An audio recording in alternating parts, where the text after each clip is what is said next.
할렐루야. 오늘 누가복음 6장 32절로 38절 말씀으로 아버지의 자비로우심이다 라는 제목으로 함께 은혜를 나누고자 합니다. 오늘 본문 36절에 보니까 너희 아버지의 자비로우심 같이 너희도 자비로운 자가 되어라 라고 말하고 있습니다. 오늘 9월 첫 주일입니다. 선선한 바람도 아침 저녁으로 불어오고 가을의 시작을 알리는 것 같습니다. 여러분의 일상에도 살아계신 주님과 함께 놀라운 은혜와 축복의 삶이 함께할 수 있기를 주의 이름으로 기원드리겠습니다. 하나님의 성품인 자비라는 뜻은 인자하신 하나님의 마음이다라는 뜻을 갖고 있습니다. 또한 하나님의 형상대로 지음받은 인간은 하나님의 자비하심에 따라서 유순하고 온유하고 타인을 넓게 이해하는 그 마음을 갖게 되는 것입니다. 그래서 자비하는 마음이라는 것은 관용하는 마음이고 친절한 마음을 내포하고 있습니다. 우리 모두도 하나님이 갖고 계시는 이 성품, 자비하는 마음을 오늘 예배하는 가운데, 말씀을 듣는 가운데 여러분들의 심령 가운데 새겨주셔서 여러분들도 이 땅의 삶을 살아가면서 관용하는 마음과 친절한 마음과 하나님의 인자하신 마음이 여러분의 생애와 삶 가운데 함께 하시기를 주의 이름으로 기원드리겠습니다. 이 자비하는 마음은 어떻게 우리에게 들어올 수 있을까요? 저는 감히 말씀드립니다. 하나님의 성령을 사모하는 자들에게는 이 자비하는 마음이 들어올 수 있다라고 말씀드립니다. 내 힘으로는 자비할 수가 없겠죠. 성령이 내 안에 계시고 하나님의 은혜가 있어야지만이 자비한 자가 될 수 있습니다. 자비는 하나님의 인자심을 일컫는 말이고 그리스도인의 의무요 성령의 열매 가운데 하나입니다. 하나님을 가리켜서 우리가 자비하신 하나님이라고 말하는 것은 그 하나님이 나에게 관용을 베풀어 주시고 나에게 기도의 응답과 친절을 베풀어 주시며 늘 인자하신 하나님으로 나에게 함께 하시기 때문에 그렇습니다. 하나님의 자비가 우리의 자비가 될 때 세상이 밝아지고 환해질 수 있습니다. 이웃에 대한 따뜻하고 온유한 마음인 자비가 없는 세상은 인류의 고통입니다.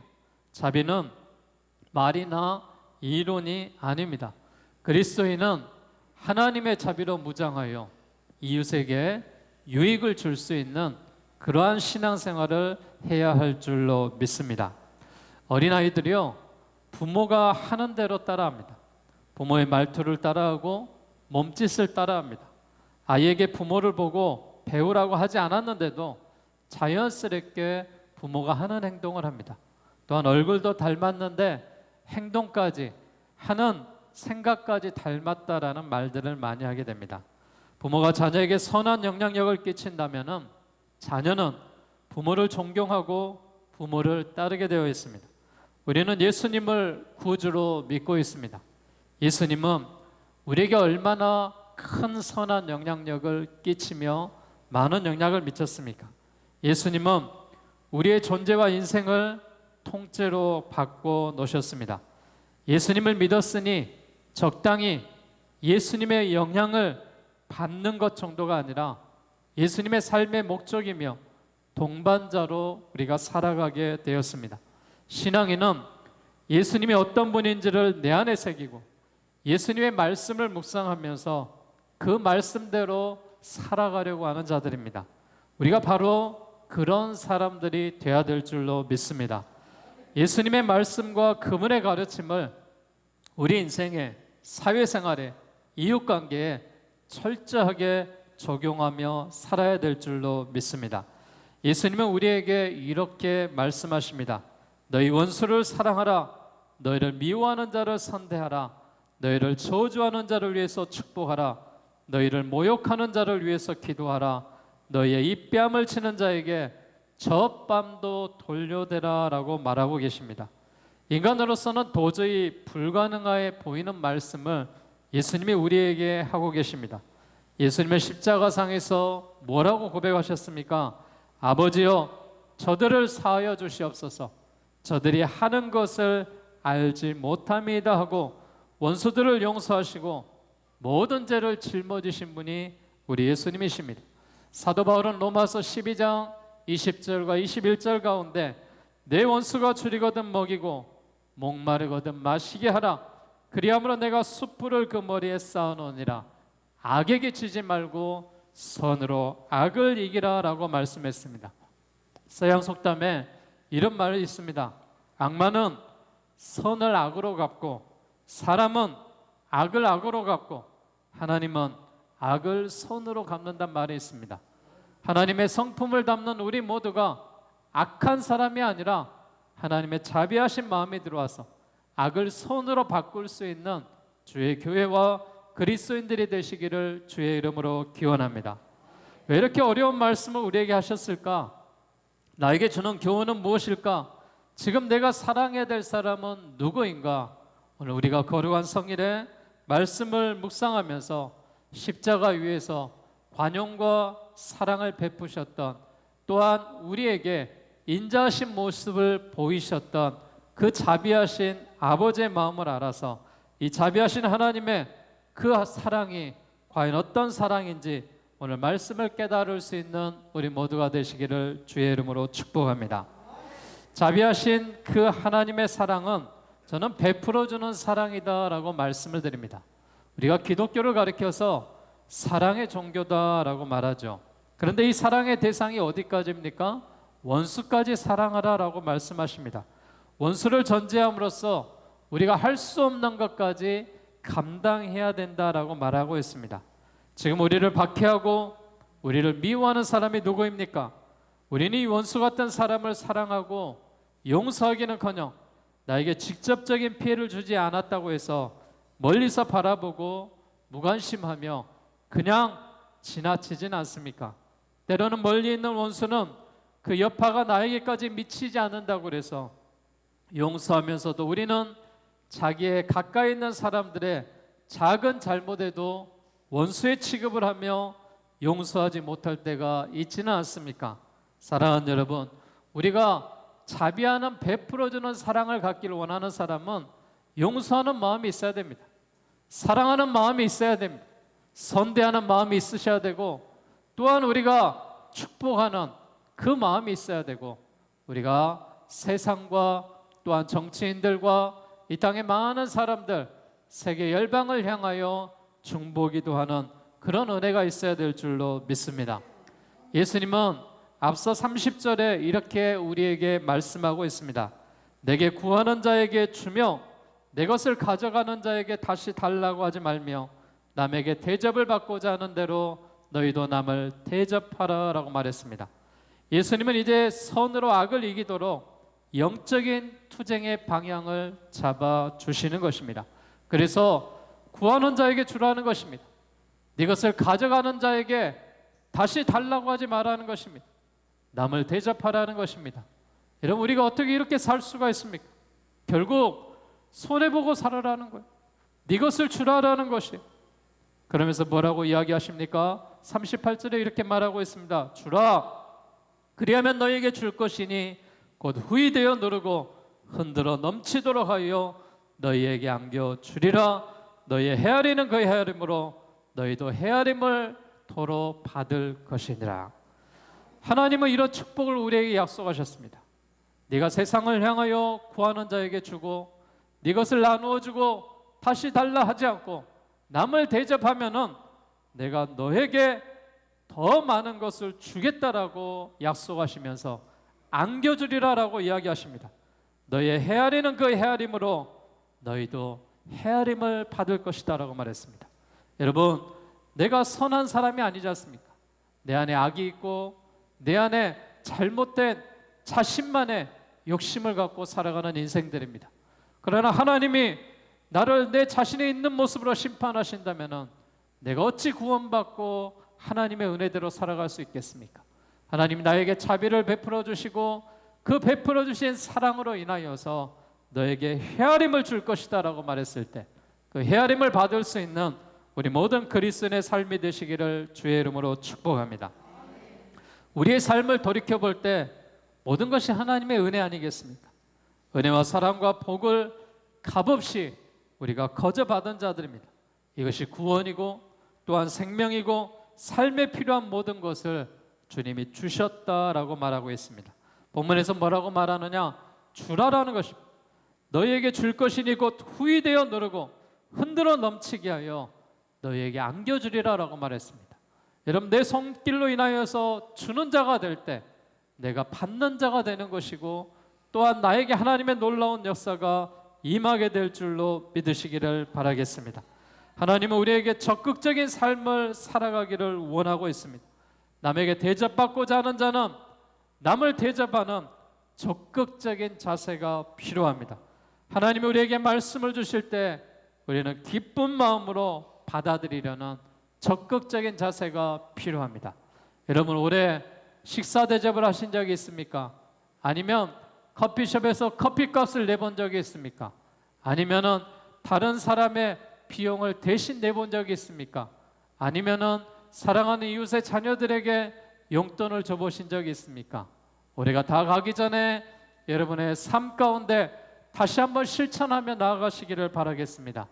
내가 식사비를 내고 차값을 내고 용돈을 주고 세상의 불우한 이웃들에게 구제하고 도움의 손길을 베풀어 주실 때 하나님께서 이런 우리에게 더 많은 것을 안겨주시다라고 약속하고 계십니다. 이 말씀을 기억하면서 우리 모든 그리스도인들이 이런 베푸는 사랑을 가지고 살아가시기를 바라겠습니다. 사도행전 20장 35절은 우리에게 말씀하십니다. 주는 것이 받는 것보다 복이 있다라고 말했습니다. 여러분, 주는 자는 계속해서 나눠줄 수 있는 공급의 은혜가 있습니다. 그러나 받는 사람들은 계속해서 받으려고만 하고 있습니다.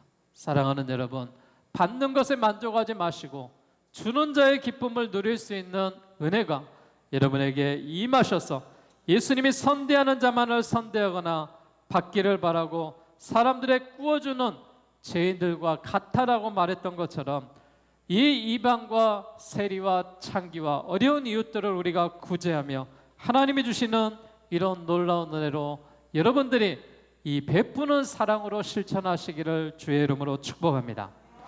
누가복음은요, 여기에 자비로운 자가 되도록 말씀하고 있습니다. 그런데 마태복음에 보면은 이 똑같은 말씀을 뭐라고 이야기하느냐? 온전한 자다라고 이렇게 이야기하고 있습니다. 여러분, 우리는 온전한 자가 될 수가 없습니다. 그래서 마태는 온전한 삶을 이야기하고 있지만 누가는 자비로운 자가 되라라고 이야기하고 있습니다. 인간은 불가능한 것 같지만 하나님의 도우심으로 이 명령들을 우리가 지켜나갈 수 있기 때문에 그렇습니다. 그러기에 우리 모두가 베푸는 사랑으로 베푸는 자들이 되시기를 주의 이름으로 축복합니다. 두 번째는 우리가 하나님의 자비로운 사랑이 있어야 돼요. 예수님은 너희를 사랑하는 자만을 사랑하고 선대하는 자만을 선대하고 받기를 바라고 사람들에게 구워주면 칭찬받을 것이 무엇이냐라고 말씀하고 계십니다. 오늘 본문의 35절과 36절에 이렇게 말씀하시죠. 원수를 사랑하고 선대하며 아무것도 바라지 말고 구워주라. 그리하면 너희 상이 클 것이요 또 지극히 높으신 이의 아들이 되리라 라고 말씀하고 계십니다. 너희 아버지의 자비로우심 같이 너희도 자비로운 자가 되어라 라고 말합니다. 여러분, 우리가 하나님을 믿고 자비하신 하나님의 은혜를 받은 사람은 우리도 자비한 그리스도인이 될 수가 있는 것입니다. 예수님은 선대하는 자만을 선대하지 않습니다.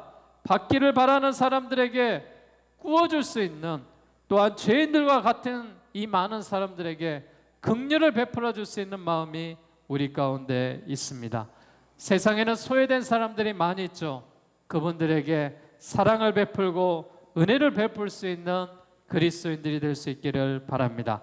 특별히 일가는 불가능한 것 같지만 하나님의 도우심을 받고 이 명령을 지켜나갈 수가 있는 것입니다. 성도는 이제 육의 존재가 아니라 하나님의 자녀입니다. 이제 우리가 상식선에서의 삶이 아니라 하나님의 말씀을 통하여 주신 명령에 순종해야 될 줄로 믿습니다. 만일 세상 사람들과 똑같은 차원에서 살아간다면 우리가 어찌 성도라고 말할 수가 있겠습니까? 예수님을 본으로 삼아 본을 따라가는 삶이 우리의 삶이 되어야 될 줄로 믿습니다. 오늘 본문의 말씀과 같이 아버지의 자비로우심 같이 우리가 자비를 베푸는 자가 될 때 하나님이 귀한 보상으로 우리에게 함께할 줄로 믿습니다. 곧 후이되어 누르고 흔들어 넘치는 복이 하나님의 자비하심을 베푸는 자들에게 임하시기를 주의 이름으로 축원합니다. 예수님은 너희 아버지의 자비로우심 같이 너희도 자비로운 자가 되어라라고 우리에게 말씀하고 있습니다. 우리는 하나님의 뜻과 섭리 가운데 택함 받은 자들입니다. 특별히 사는 자들이 예수님의 삶을 모본을 가지고 살아가시는 것입니다. 측량할 수 없는 하나님의 이 자비하심을 따라 사랑을 베푸는 그런 모습으로 살아갈 때 자비로운 사랑이 임할 줄로 믿습니다. 자비로운 사랑을 실천하는 우리 모두가 되시기를 주의 이름으로 축원합니다. 마지막으로 우리는 자비한 사랑을 위해서 비판 없는 용서와 사랑의 실천이 필요합니다. 오늘 보면 37절에 뭐라고 말했습니까? 비판하지 말아라. 그리하면 너희가 비판을 받지 않을 것이고, 정죄하지 말아라. 그리하면 너희가 정죄를 받지 않을 것이고, 용서하라. 그리하면 너희가 용서를 받을 것이다 라고 말했습니다. 이는 종교적으로 사람을 판대하여 정죄하는 그런 행위를 말하고 있습니다. 성도는 참과 거짓 그리고 진리와 비진리를 분별하며 판단을 해야 됩니다. 따라서 비판하지 말라는 것은 습관적인 비판의 성향을 의미하고 있습니다.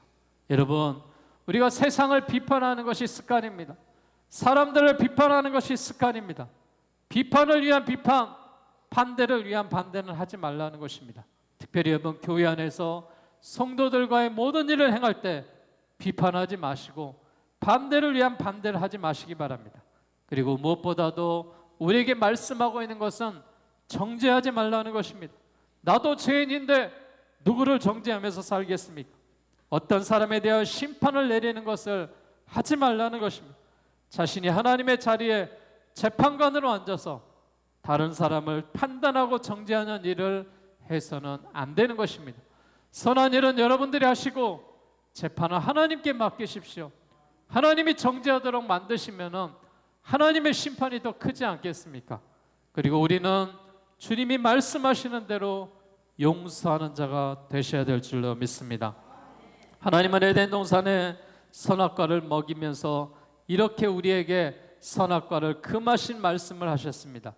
우리는 가능한 한 모든 사람으로 더불어 화목하며 친히 원수를 갚지 말고 하나님의 진노에 맡겨라라고 말했습니다. 여러분, 용서가 뭐라고 생각하세요? 용서는 내 감정에 상한 것들에 대해서, 원한을 갖는 것들에 대해서, 분노하는 일들에 대해서 모든 것들을 우리가 잊어버리는 것입니다. 잊어버리는 것이 쉽습니까? 쉽지 않습니다.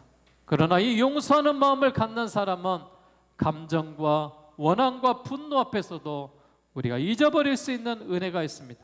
하나님, 내가 자고 일어나면 잃어버리게 해주십시오. 잊어버려야지만이 내가 살 수 있는 거 아니겠습니까? 세상에 우울증 환자가 얼마나 많은지 아십니까?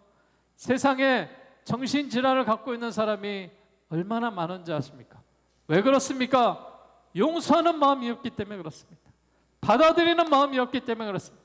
내 감정과 내가 분노를 조절하지 못하고 있기 때문에 그런 일들이 생기지 않습니까? 우린 형제입니다. 형제는 판단의 대상이 아니라 사랑의 대상입니다.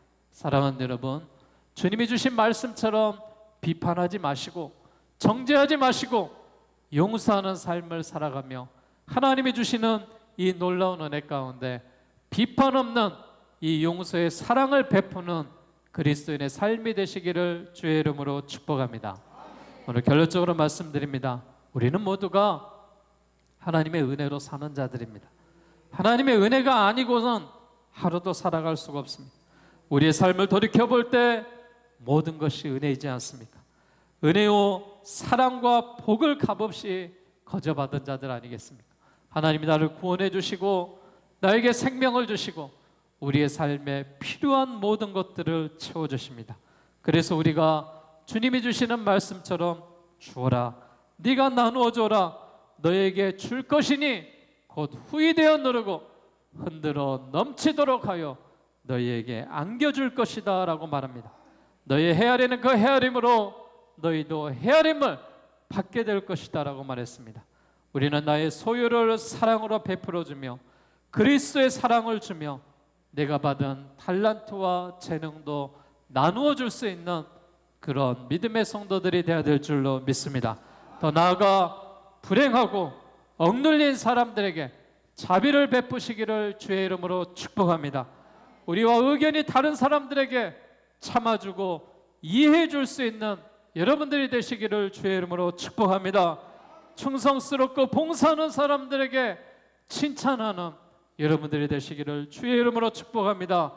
우리에게 잘못을 저지른 사람들에게 용서를 베풀며 좌절한 사람들에게 용기를 베푸는 여러분의 인생의 삶이 되시기를 주의 이름으로 축복합니다. 예수님은 우리에게 사도행전 20장 35절에 주는 것이 받는 것보다 복이 있다라고 말했습니다. 히브리서 13장 16절의 말씀은 오직 선을 행함과 서로 나누어 주기를 잊지 마라. 하나님은 이 같은 제사를 기뻐하시느니라라고 말했습니다. 주는 것은 하나님께 드리는 제사가 된다라는 말입니다. 하나님의 자비로우심으로 은혜를 받은 우리 모두가 아버지의 자비의 마음이 내 안에 들어오시고 사랑을 베풀 수 있는 은혜, 또한 이 자비로운 사랑을 실천할 수 있는 은혜, 용서와 사랑을 베풀 수 있는 우리 모두가 되셔서 늘 하나님이 주시는 자비로운 성령의 충만한 은혜가 우리 모든 교회와 성도들에게 임하시기를 주의 이름으로 축원합니다.